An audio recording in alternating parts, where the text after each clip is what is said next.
Yego reka mbaye ikaze bavandimwe mwese abari hirya no hino turabaramukije tubifuriza amahoro y'Imana yaba ari wowe wadukurikirana ndetse n'abawe. Imana ikomeze ibane namwe, Imana ikomeze ibacire inzira, ibakize ibyo murimo, bahe amahoro kuko amahoro ni ikintu kiba gikenewe mu buzima bwa buri muntu wese. Hanyuma uyu munsi tukaba turi kumwe na Mama Jare, umumama abantu benshi bakunda baza bambwira ngo uwo mama uwo muntu atuye mu Minembwe cyangwa ni nk'ahandi hantu muza muganirira mukatubesha ngo muri mu Minembwe kuko mu Minembwe bamenyere kubona abantu bambaye udutambara ariko iwe aba yasutse nk'abagore b'i Bukavu. Reka tuvuge Bukavu niho hatwegereye. Hanyuma Mama Jare muraho? Muraho neza journaliste. Mwabyutse gute uyu munsi, mumeze gute mu karere? Twabyutse neza turashima Imana. Imana ikomeje kudutiza ubuzima bwo kubaho nubwo nyine bitoroshe muri kino gihe turimo c'indambara c'ibibazo, ariko kubw'Imana n'umwana wayo Yesu turashima. Murahari? Turahari. Ejo bundi mwabonye murokoka indege? Twararokotse nyine, byari ibintu bitoroshe, byari bikomeye, dukomereye nk'ababyeyi n'abana, abasaza n'abakecuru. Twabonye ikintu gisha tutari tuzi. Uko ni ukuri. Ikintu c'igitangaza tukibonye nka gatatu niko navuga muri Minembwe, ariko nyine ni nkizaduka. Caduhahamuye abana kugeza kuri ubu abana ntibararyama ngo basinzire, baramukurara bikanga. Abakecuru harabagize amatension n'abasaza n'abandi bantu muri rusange, twese twagize ihungabana kubwira ndege ya Sukhoi ukuntu yari tusiribanze hano. Kandi wari uyegereye hano? Nari ndi hano nyine, ahandi nari nicaye aha mu muryango w'inzu. Ndayibona, mbona ukuntu ije, mbona inzu ndebaho mu maso. Iza yamikuzura? Mbona nije wirashe. Mbona irandasha kabisa, mbona ibintu irekuye ndabireba ndabyitegereza, ntegereza ko binyituraho. Ikintu nakoze gusa nafise amaso ndahumiriza ntegaho bigwa, numva ntibimfasheho. Ukaza wikoraho kumva n'impukira ubuzima? Numva bituritse, numva ndahumetse, ndeba n'abana nari kumwe nabo mbona ni bazima. Ndavuga ngo ukuboko kw'Imana kurakomeye. Uko ni ukuri. Yego. Hari umusaza hariya ngo wamye avuze induru ngo isi irarimbutse. Yamye avuze induru atabaza ngo abantu bararimbutse. Nyamurenge n'Imana y'Umurenge. Ni ukuri. Wowe kiriya ni ikintu nubwo yatwangiririje, ariko amazu n'ibindi n'ikibuga kikangirika, ariko Imana yarakinze kabisa cyane. Mu kuri guhari indege numvishe yari ikintu giteye ubwoba, habe no kuyibona gusa mu maso, no kuyibona konyine n'ukuntu yari kugenda gusa itarashe, nabyo ni ikibazo gikomeye cyane. Yari kugenda nabi, agahungu kanje gatoya k'imyaka 3 karavuze ngo iya ndege ngo yari kugenda nabi. Nguye ngo yari kugenda nk'izindi ndege, ngo yari kugenda nabi, ngo kandi yo ngo irasa nabi, ngo imare ngo kabiza n'umwotsi, ngo twama tuja mu kinogo, ngo twama tuyihungira mu kinogo, ngo tuja kuzireba. Umwana wo mu Minembwe ko garekere yabaye twigwaneho, yamenye aho guhungira. Guhumirwa n'ukuri kw'Imana ati yari kwigenda nabi. Indege yari kugenda nabi.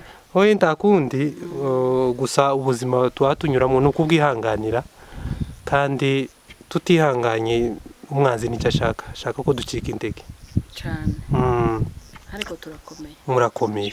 None se mu bundi buzima busanzwe ubona abaturage bameze gute hanze ko bisa nka bitoroshe? Mu buzima busanzwe bw'imibereho abaturage babayeho, bariko bararya, bari bagifite ibyo kurya byabo bahinze. Imana yari yadufashije umwaka, abantu barejeje ibiryo. Ni ukuri. Abantu bafite ibiryo pe, bariko bararya n'ibiryo, ibiciro biracari ku giciro cyo hasi. Bumva ifu iracagura 13,000. Ibirayi biracagura uko byahoze bigura, n'ibitoki n'ibijumba, imboga zirahari. Ikibazo nyine dufite kuri ubu ngubu ni ikibazo cyo kubura umunyu, no kubura amasabune, no kubura isukari n'amavuta. Ico nico kibazo gihangayikishije Abanyamunembwe, na essence bijanye no gutwara amamoto n'amamure guhura. Bose ni ibibazo bitoroshe kuri communauté ya Haut Plateau. Niko nshobora kuvuga kabisa, nico kibazo kitukomereye cyane. Naho kubijanye n'umutekano hano muri Minembwe hagati, abantu bose baratekanye cyane. Ubu abantu bararyama barasinzira. Hano nakaza ndyama kavuga ngo ntibuca, abakaza kumbomorera nk'inzu nyirimo, bakaza kwiba ndi mu nzu.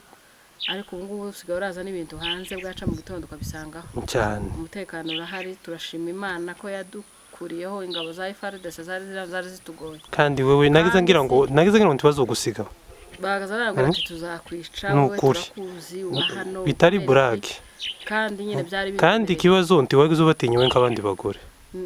nakaza mbatinya gusa nuko nyine nakaza mbura uko ngira ukabiyahuraho gusa inzu barama bayibomora mu segonde 3 gatuma mpaba ngatesha ngaguma nkagwana nabo kugeza Imana tugejeje ku mwanya yabakuye hano ikabajana.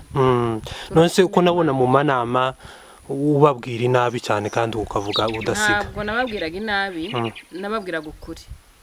None se ntuzi uko ukuri kose bazava ngo ndikuvugwa. Ukuri ntabwo ari inabi. Kandi bitabwiye umuntu ukuri azabona nkaho ntabwe ngo ufite cyangwa akabona ko wenda ibyaza bakorera mutaza mubibona. Ariko badukoreraga ibintu bibi. Badufataga nabi, baradusuzugura, batukorera ibintu by'iyicarubozo. Nta mpamvu rero yo kubahisha kandi ibyo bakoraga barabibona. Natwe tukababwira ko tubizi tuza tubibona ibyo baza badukorera. Wa munsi wa chef de secteur ho nakuvuga ngo ntibuca ukiriho. Ni bisanzwe n'intambara twamamo.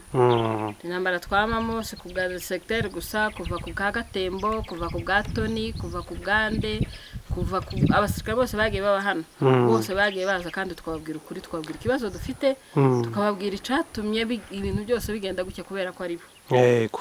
Kandi ese impamvu batahinduraga niki? Komanda secteur ntabwo ari we wari uje ari gitangaza kuruta batanga uforge batangiriye gushika hano kurusha ba Celestin Mbaragihe bashikiye hano kurusha n'abandi n'aba Farsi Kabwe n'abandi bose twagiye tubabwira ukuri kw'ibibazo dufite mu Minembwe.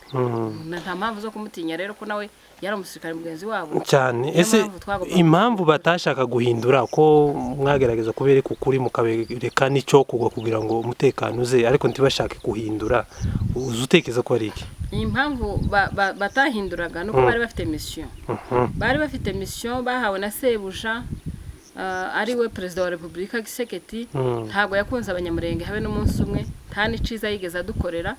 Ubwo rero abasika bose yatumaga hano yabahaga mission akababwira kujijisha, bavuge ko baje kuganira n'abaturage, bavuge ko hari ico baje gukorera abaturage, ariko nta ciza vraiment yigeze adukorera. Bari abantu batubaniye nabi kweri. Nukuri. Oye ni indege isanzwe. Abantu basigaye barahahamutse kundagira ni yandege. Ugize kero ni drone keri garutse. Yohereje ishobora kuba ari kandi niyizibanza gakuza. Niyizibanza kuza. Narengize ngo kera niyo ije kuturasa. Ubundi gatiyaretse. Iragatsindwa igende nabi yo kazi. Yego. Nuko bimeze niyo mpamvu rero nakubwiye ngo icatumye batazabahindura bari bafite umugambi wo kumara abanyamurenge. Wo kudutsemba burundu bakadukura muri iki gihugu bakatumara bakaturangiza. Ariko Imana yaratwimanye. Niyo mpamvu rero natwe twarabimenye tukomeza kubana nabo tukikana kubera ko nta bundi bushobozi twari dufite cyangwa nta zindi mbaraga twari dufite zo kugira ico twokora. Turaguma turihangana kugeza ku munota wa nyuma twabonye Imana idufasha ikadukorera bino bintu yadukoreye hamwe n'abana batoya hamwe n'ingabo zacu hamwe n'umusaza Michel nubwo yatabarutse Imana imuhira ubikora idashira kandi tuzahora tumwibuka yakoze ikintu cy'ubutwari cy'indashikirwa. N'abandi nabashare baraza bakomeza kutwegeranya kugeza ko twageze ku ntambwe yo kumenya kwigwanaho no kwifatira imyanzuro kugira ngo tube tukiriho uyu munsi. Yego. Ese ubu ngubu kuri none iyo mubona mucungira umutekano n'abasaza banyu muzumva nka gute nk'abamama? Nukuri ni ibintu bitunejeje byaraturenze. Twabuze ukuntu tubyakira biraturenga. Ejo ndi bageze hano ndavuga ati ndakora iki ko ntanagishoboye kubera mfite ikibazo cy'uburwayi naragwaye kuguru. Ndakora iki kugira ngo babone byibuze ko nabafashe neza. Tuba dufite umunezero mwinshi, n'abana bafite discipline, n'abana bubaha abavyeyi, n'abana bubaha umuntu mutoya, n'abana bubaha umunyamahanga udutuyemwo, ntawe bahohotera ngo nuko ari umufurero cyangwa ari umushi cyangwa ari umubembe kandi uzi ibibazo twagiranye n'ababembe n'abafurero. N'abantu bafite discipline, bafite indero barezwe kandi abana ba Kristo bitonda. Naho abandi barabana bankurumogi, abandi barabana bamwibarabara batarezwe batazi inkomoko yabo, barekaga batazi n'icyabenjije igisirikare. Batazi n'igisirikare carico. N'abana bacu bazi igisirikare ngo niki kandi bazi ko igisirikare bagomba gucunga umuturage n'imari ziwe n'ibintu bye byose. Naho abandi bo bari bazi ngo umusirikare gusa no kubona umuntu bakarasa, kubona inka y'abandi bagatema bakarya, kubona ibiti by'abandi bagatema bakarya. Abo basirikare ntabo twifuza. Ntitwifuza no kuzongera kumva inkuru yabo, ntitwifuza no kuzongera kubabona muri iki gihugu. Ntitubyifuza. Imana ibyumve, n'amahanga byumve, n'abanyamurenge n'abandi bose aho bari. Ntitwifuza kubona za ngabo. Twifuza kubona ingabo zarezwe zigira education, zigira discipline militaire. Ubu nibo dushaka muri kino gihugu. Yego, urakoze cyane. Twarahaze imibabaro. Nukuri ntawe utarayihaze wa. Hanyuma tugana ku musozo, ni ubuhe butumwa ufite wogenera umunyamurenge, cyangwa se n'iki ku mutima wawe wumva wobwira undi muntu wese ukumva? Umuntu wese unyumva kwanza w'umunyamurenge, icyo nababwira ni ukudushigikira kurwana urugamba, kuko ruracari rurerure, turacafite inzira ndende kugira ngo tugere ku cyo dushaka. Abandi cyo nabifuriza no kugira umutima w'ubutabazi, baze kudutabara. Bazi ko twagize ibibazo birebire, bazi ko abantu benshi bagize ibibazo, bamugaye, abandi bakomeretse, abandi bapfuye. Abasigaye rero dufite hariya muri Kenya, mu Bugande, mu Rwanda n'ahandi, na mareserve baze bakorera igihugu, bakora akazi, bakageze ku musozo aho basigiriye n'aho bageze bafatikanye, kugira ngo turebe ko tuzahasha umwanzi, tukava muri ubu bukoroni bwa leta ya Kongo yadukoroneje. Nibyo nashaka kuvuga. Hanyuma aba bene wanyu bari muri leta batumva ikibazo mufite, ibone iki wababwira? Ibyo ngibyo byamaho no mu bindi bihugu, no mu zindi leta, haba abantu b'ibigoryi babagambanyi, bagambanira ubwoko, bakagambanira bene wabo. Habe no mu basirikare ba FARDC bano babaga hano, habagamwe abagambanyi babagambaniraga, bakavuga ngo FARDC imeze gutya, sibyo? Habe na wenda na hano turabafite babagambanyi. Abo ni ibigoryi ntitwobareba, ntitwobakontaho, kandi amigambi yabo ntizotuma tutagera kuri objectif dushaka kugeraho. N'ibitekerezo byabo ibyo bibwira, bakavuga ati tugerageze tugire gutya, tugambane, dufungisha abanyanaka, dukora ibi, ducuragura ibi, ntabwo bazabuza umugambi, kuko ikintu kiza gitsinda ni ukuri.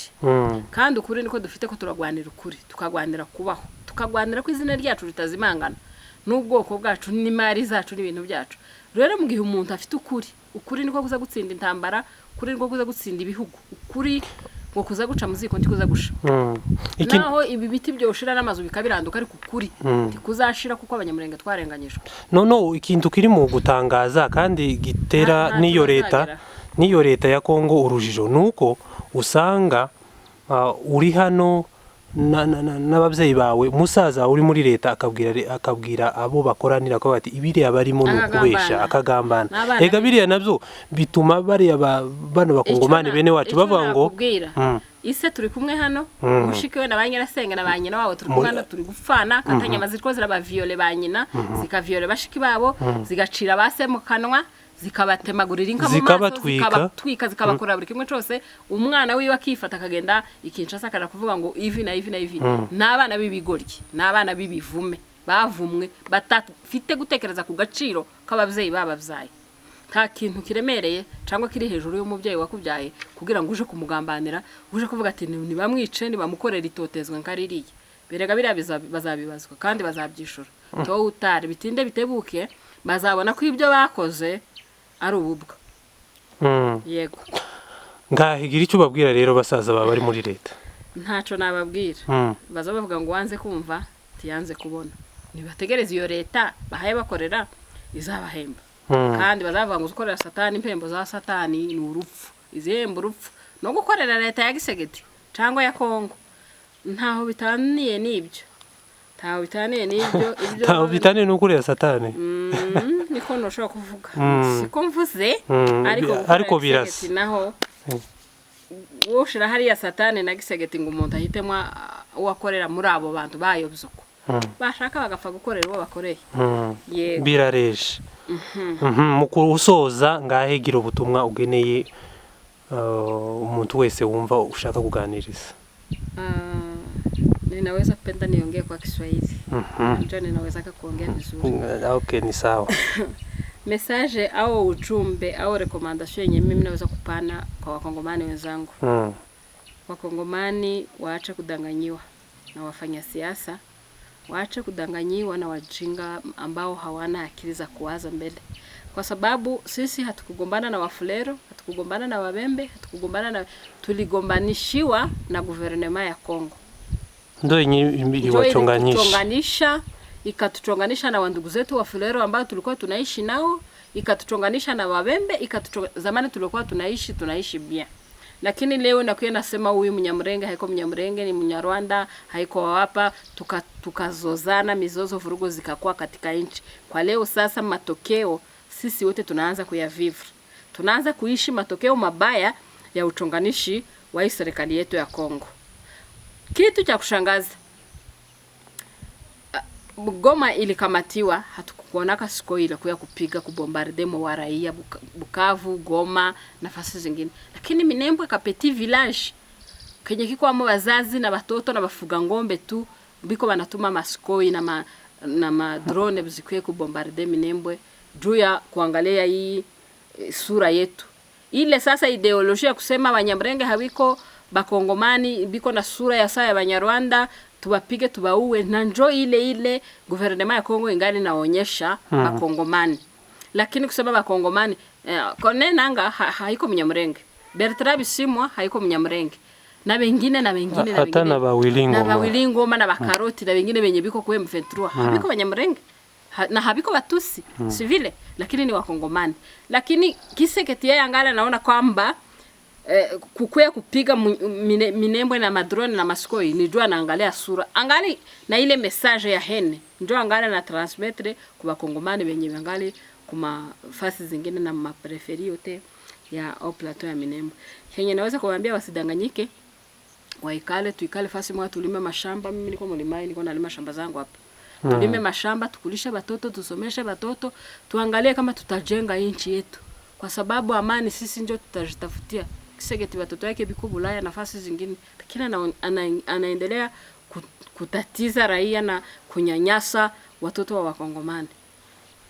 Kwa kumalizia yangu, ile ndio message naweza kusema ya kupatia Wakongomani wote ambao walipitia kwa hii magumu yote na wanaendelea kupitia kwa hii magumu yenye Kiseketi na serikali yake walitutia ndani.